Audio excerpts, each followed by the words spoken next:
다음에는 박희승 의원님 질의하세요. 남원장성 임시순창 국회의원 박기승입니다. 최상목 증인은 국가 위기 앞에서 자신의 의무를 방임 회피했고 국민 전체에 대한 봉사자로서 책임을 져야 할 공무원으로서의 헌법상 의무를 정면으로 위반했습니다. 윤석열 피고인은 내란 행위로 인해서 국가 혼란을 야기하고 민생 경제를 파탄에 이끌었음에도 아직까지 국민에 대해서 사과하지 않고 있습니다. 최상목 경제부총리는 내란 속에 윤석열이 파면된 것에 대해서 사과한 적 있습니까?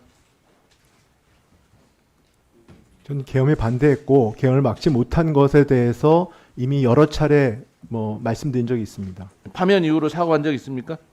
그건 저는 파면 이전 이후가 관계없이 계엄에 대해서 반대했고 계엄이 잘못됐다고 생각하는 사람입니다.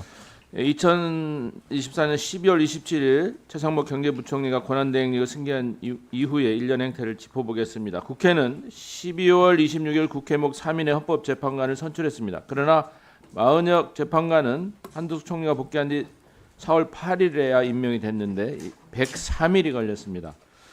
김서구 법무차관. 네.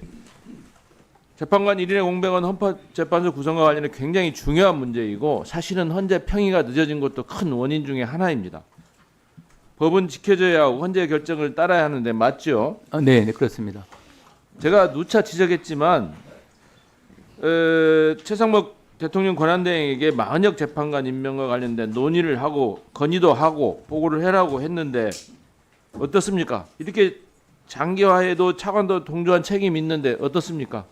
제대로 건의했습니까? 당시 국무위원회 간담회 때 제가 드린 말씀 크게 네 가지입니다. 첫 번째는 국회 추천 3명에 대한 임명권이 형식적 권한이냐, 그렇지 않으면 임명을 거부할 수 있는 실질적 권한이냐, 그 부분에 대해서는 형식적 권한으로 봐야 된다고 말씀드렸고, 두 번째는 여야 합의라는 관행도 확립된 관행은 아니다. 그건 이제 예. 그만하시죠. 예. 지금 똑같은 얘기를 반복하는데 2월 27일 재판관 전원은 일치된 의견으로 마은혁 재판관을 임명하지 아니한 부작위는 헌법에 의해서 부여된 국회 구성권을 침해한다. 봤습니다. 대통령은 국회가 헌법 111조 제3항에 따라 재판관으로 선출한 사람에 대해 임의로 그 임명을 거부하거나 선별하여 임명할 수 없다라고 판단했습니다. 최상목 증인의 부작위는 권한대행으로서 헌법상 의무를 저버리는 행위이자 헌재의 권위를 훼손하고 헌법기관을 형이화시키는 행위입니다. 마은혁 재판관을 임명하지 않았던 이유가 대체 무엇입니까? 직무과정기에 대한 한덕수 총리가 하지 말라고 했습니까? 최상목.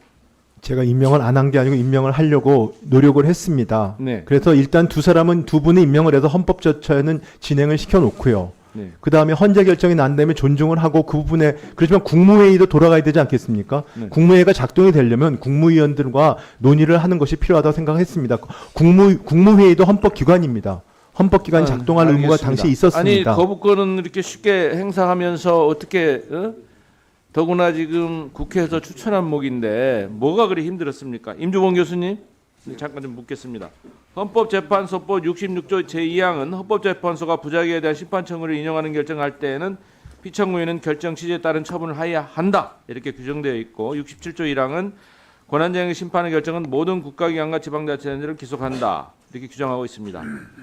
헌재가 유형 결정을 하면 피청구인은 결정 취지에 따른 처분을 해야 한다는 것은 사실 지체 없이 해야 한다는 의미고 만약 법적으로 검토하겠다거나 협의하겠다고 하면 그 자체가 위법 행위라고 하셨는데요. 네. 왜 위법인지 좀 설명 좀 해주십시오. 예,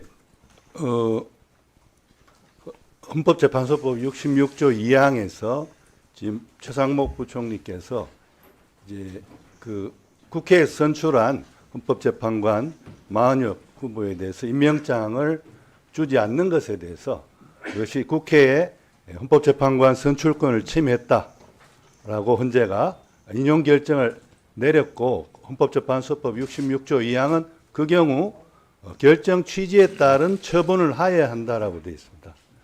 이럴 경우는 그 인용 결정이 났으니까 임명장을 교부 안 한 것이 위헌이라는 판단 아니겠습니까? 그러면 이제 피청구인인 우리 최상목 부총리께서는 그 위헌 상태를 지체 없이 해소해야 할 그러한 의무가 있는 것입니다. 따라서 지체 없이라는 말이 법조문에는 없지만 당연한 것입니다. 너무 당연하기 때문에 법조문에 없는 것인데 지체 없이 임명장을 교부하지 않고 계셨던 것은 계속해서 위법 행위를 하신 거라고 저는 생각합니다. 네, 수고하셨습니다. 다음은 조배수